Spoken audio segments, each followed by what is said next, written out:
So Ralph, first things first, how are you? Thank you. I'm fine. How are you? I'm all right. I'm doing well. So where I want to begin is I kind of want to jump straight into it because I read that the album title you were given on your first tour of America. What do you remember of that tour? First to in America. That was.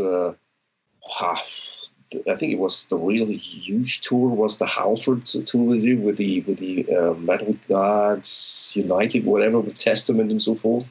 Okay. That was somehow a little bit of a disaster because it was just cut too early. And somebody else is this you, right? No.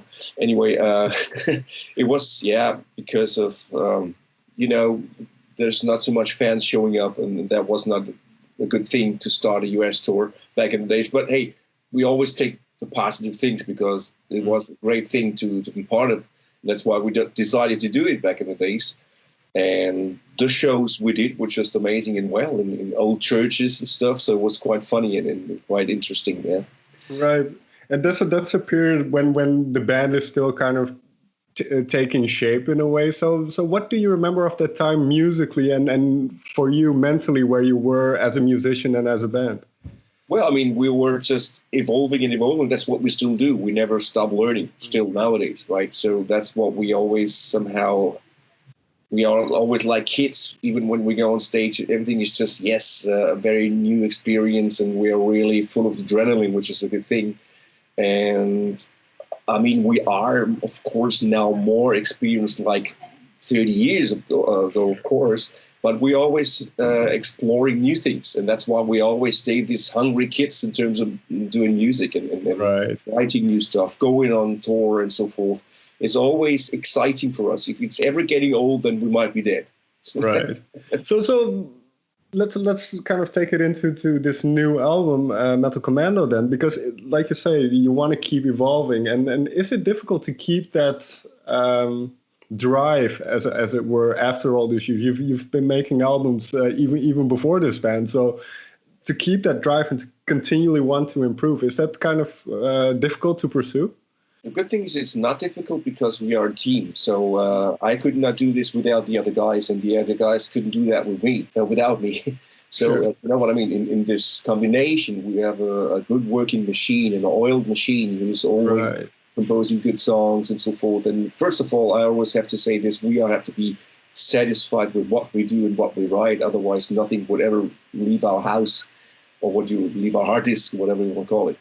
And that's what we still keep as our standard, that we are, first of all, happy with it. And then, of course, also we want to please our fans. And if they listen, if they read Primal Fear and see the logo Primal Fear, they know what they get. And we can be really satisfied with what we have done so far. And still we are improving, it's my opinion.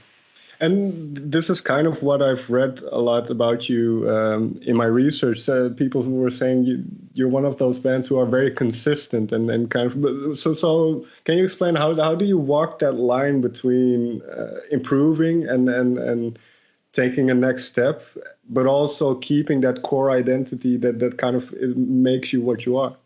The core identity is just what we are. I mean, that's the honest kernel everybody has in the band, right? So that's where we come from. If we would be somehow playing a role in something, everybody would understand this is just acting or something, and it's not a real thing they're doing.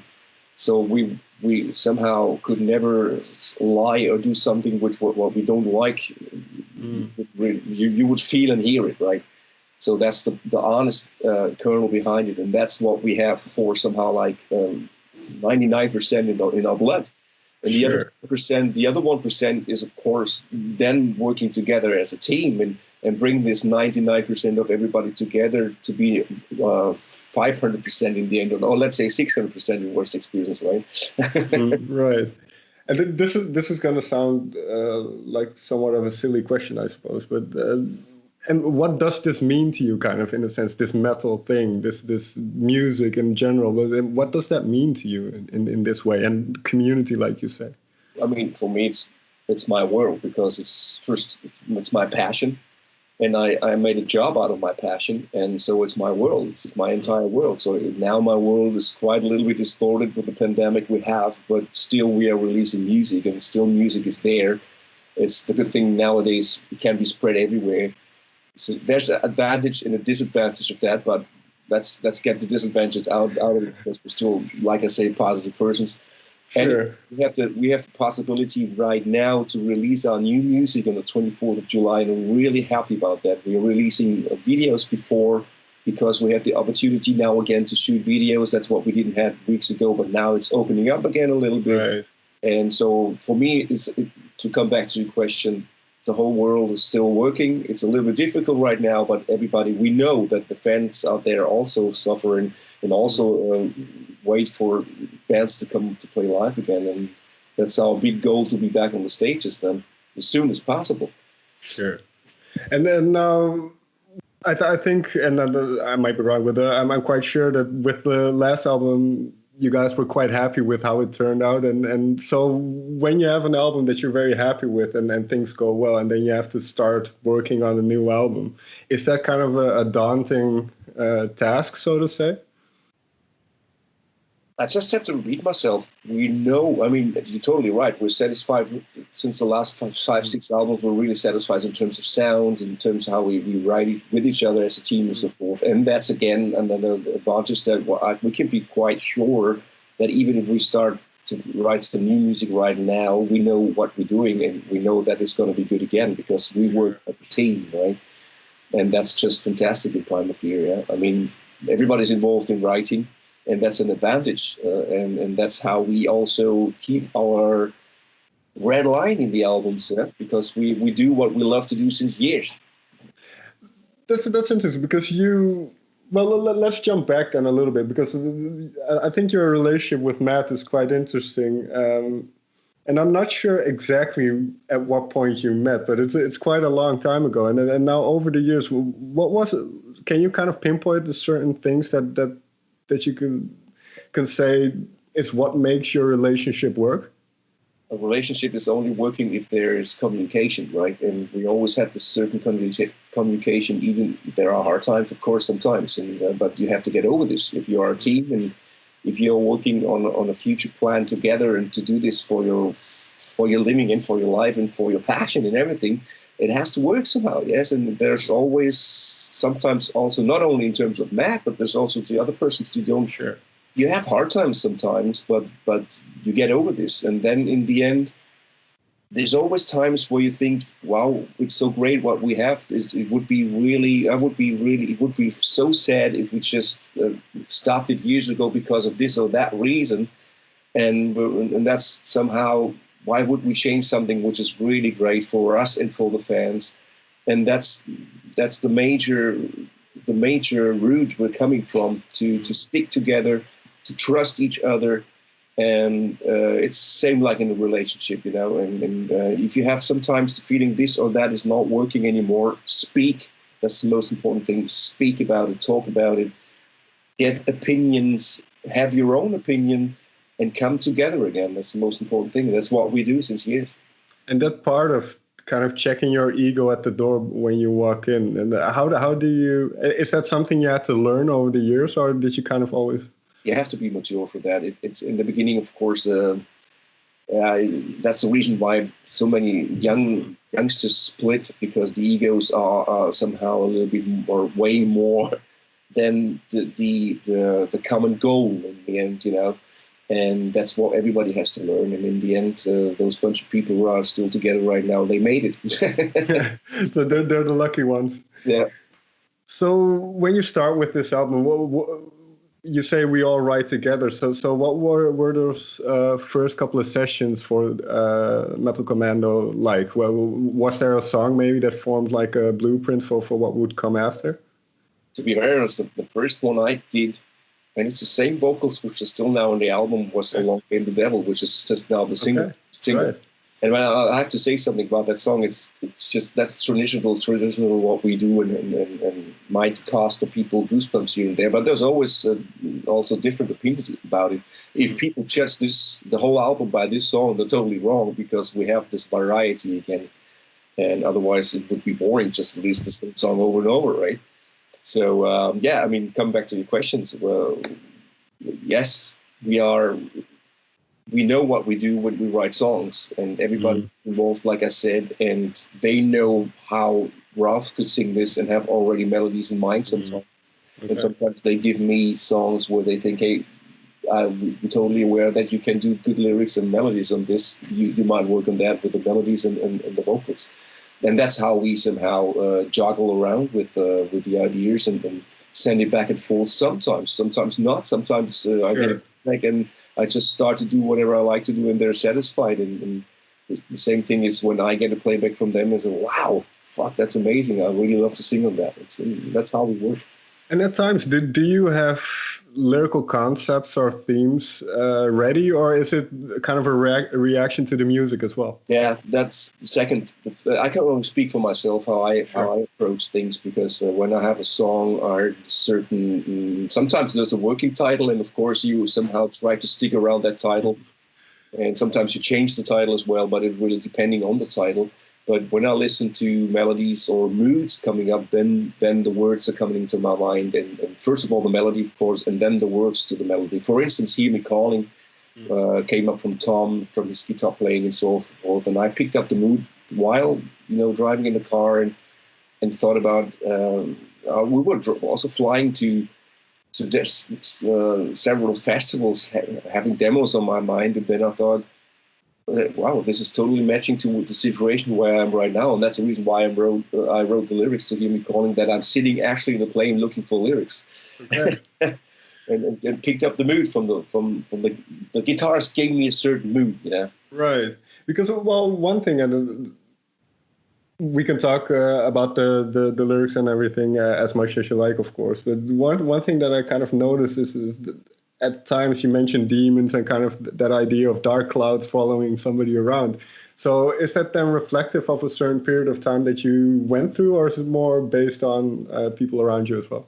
Sometimes, yes. I mean, you write a lot of things which are coming from your experiences, and sometimes you just pick up a science fiction story, for instance.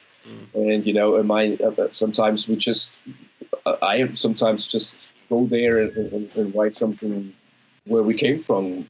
For instance, Along Came the Devil. We made music. We were kids in the 80s, running around with leather and chains and stuff, and listening to new wave of British heavy metal, whatever band it was. And that's how we started. And as you know, we all were in different bands before, and then came together in '98, and that's what I write in the second verse. And Along Came the Devil is something which somehow an expression of that it was not always easy, That's what we had before, the theme, that some things and sometimes our own chemistry had tried to bring us down but never made it. Sometimes lyrics are also there that people might pick up their own kind of things. Sure.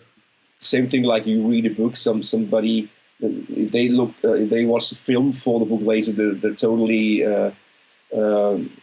disappointed because it's not the way how they thought of the story, right? Right.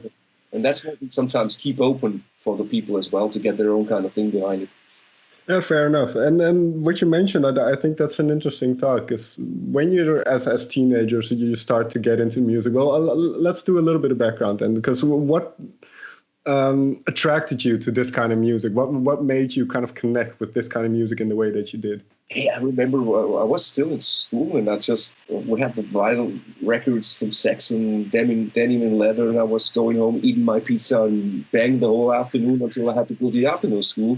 So it was the mid-break, and it was just a feeling of freedom, a feeling of liberty, and blast the stuff later in the car with the car system we had as loud as we can, killing our ears already back in the day. That was a certain feeling, and a certain, like I said, I just can repeat, it's just freedom and it's liberty. And the good thing is we grew together as a family back there already with all the other guys who listened to heavy metal, and there were quite a bunch, right? And then, especially I think in Germany. Germany is a good rock and roll country still, as far as I can tell. So, but that's an interesting idea then, that when you start, you're very enthusiastic, idealistic about what you're doing. And then, like you say, it's not always as easy as you think it's going to be. So can you share maybe one or two things that you kind of had to overcome on the road to where you are now? The most important thing is to have patience. There's a lot of things to overcome. And this is coming back to the ego thing again. If you would just stay to your own kind of things you want, sometimes I didn't even know what I wanted. I just want to make music. And I mean, in the first years after my first band here in the area, I was, for instance, when I came to Gamma Ray, I was driving to Hamburg every weekend. This is quite far from here. It's like 800 kilometers from here. And I was driving after my work. I went there and we started to rehearse at 10 p.m. and until 1 p.m. in the night. Sure. And then we went out, had drinks and stuff. I could never do this now, but back in the days, it was just, I didn't even think about earning money. It's just out of passion, you know. And then that's what I want to say also. If you're doing this because you want to earn money, it's the wrong thing, right? You have to do this out of passion. And when there's coming money out of it, then fine, yeah.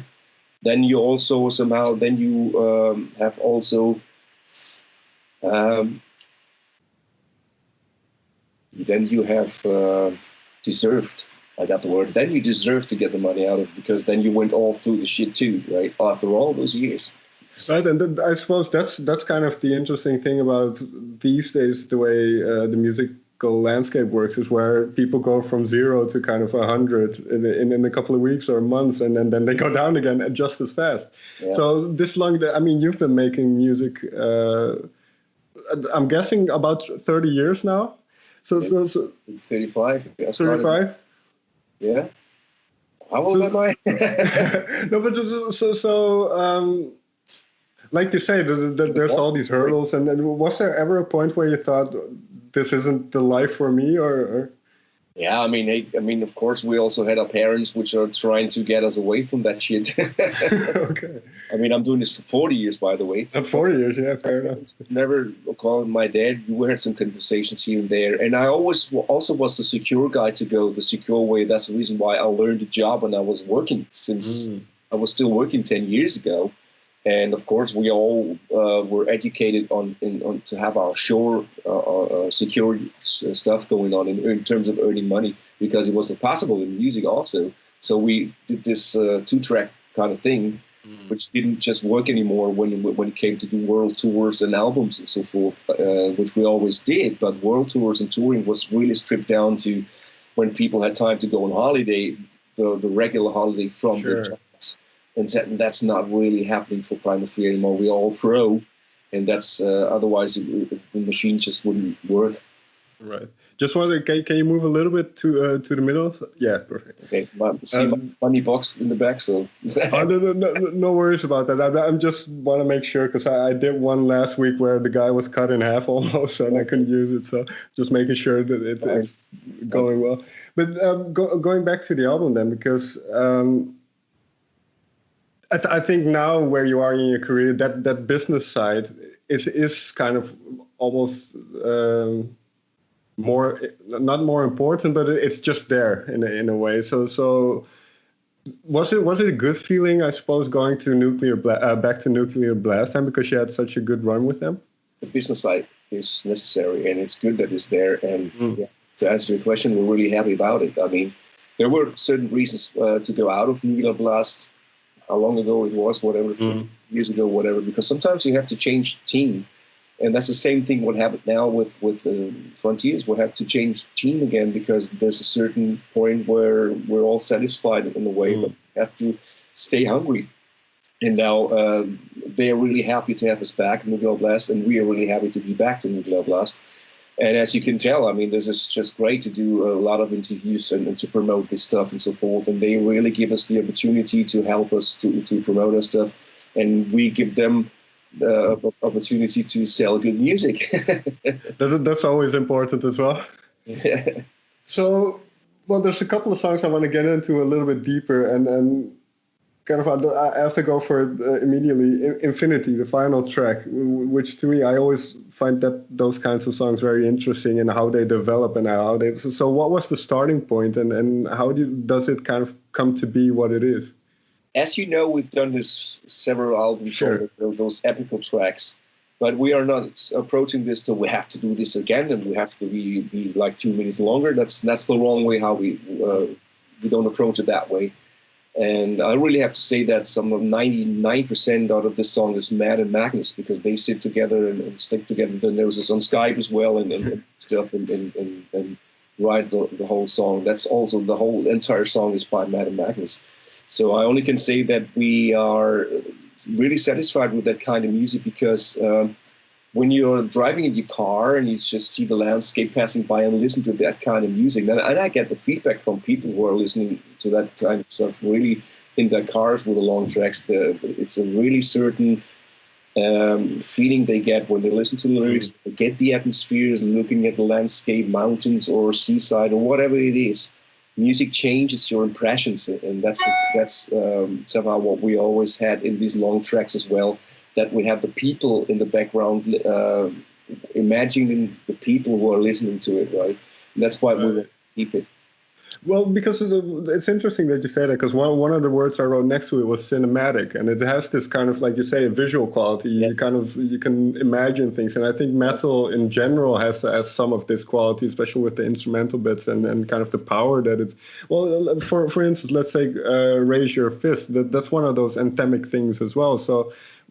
Is that one where you also think, well, this would work live and everybody can go and shout and that kind of stuff? First of all, that, and it's also, the lyrics also say something like, if you have to fight against something, no matter what it is, now it's the pandemic, for instance, or whatever it is in your life, just raise your fists and go out there and just destroy everything which comes into your way.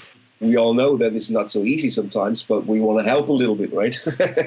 But it's more about, I suppose, confidence, right? Not necessarily about one versus the other, but it's just being able to stick up for what you believe in a way. You got it, yeah. And the other one that really stuck out to me was My Name is Fear. And then there's just a little bit of a line in there, I'm your evil. And I just wondered where that came from. Well, you have to. These lyrics are from Matt, actually, but as I'm singing it, I have to be convinced about what I sing. So, sure, of course. Yeah, I mean, this is in everybody. There's a little bit of an evil, right? So, and also here again, you have to fight against your own evil sometimes, and you have to get over it. And only then you can work as people in society, as a guy, as a person in society. Okay. Yeah. And then what I find interesting, because as I'm talking to you now, and then obviously at times metal music can be perceived as very dark and aggressive and all that stuff, but there's a lot of hope and optimism in these songs. And so can you kind of, where does that come from in a way? And because of course, there's metal that's very angry and stuff, but there's also, to me at least, I see a lot of hope in metal as well. Is that fair to say? It's true. Yeah. The thing is, if people are bitching that we always sing about the devil, they maybe see too black and white. You have to somehow label the devil can be everything. The devil can be a bad phase in your life. The devil can be illness. The devil can be problems in your family. The devil can be so many things, right? So it's just a label for things, right? So and I mean. This is, I wrote a line down from, this kind of ties into that as well, from, I have to make sure, I will be gone. I waited all too long, but I won't wait no more. And that's kind of, I interpreted it as you can put that on anything. You can put that on, because there's a religion is mentioned in the song, so you can put that thought on religion, but you can put it on a personal romantic relationship. You can put it on your relationship with music. So for you, perfect way, Robin. That's perfect, because you are building, you're doing your own picture, and that's what we want to keep open in our music and our lyrics sometimes. And of course, the one who wrote the lyrics also had his picture and his reasons why he wrote it, right? So for you, I imagine, is it fun then to see what other people take out of songs? Sometimes that you have a certain, obviously for you it has a certain meaning, but then people find something else in it. Sometimes, yes, yeah. Can you give me one example? And it doesn't necessarily, but it's maybe about this new record, but that somebody had an interpretation of that you found very interesting. Wow, no, at the moment there's nothing in my mind which belongs to our own older albums, because this one is not released yet. Right? Fair enough. Yeah. Okay, then. Sorry, Robin. I have to do the next one in 4 minutes. Oh no, perfect. I don't know what time is it. What time it is? So polite, but it's the way my schedule goes today. No worries. That's thank you very much for taking the time. And Thanks for having me, Robin. no worries. Good luck with all the promo, and I hope the album does well. Thank you. Right. I hope to see you on the road soon as possible. Yes. Let's hope we can all enjoy ourselves a little bit more in the near future. All right. Thanks, Robin. Take care. Bye-bye.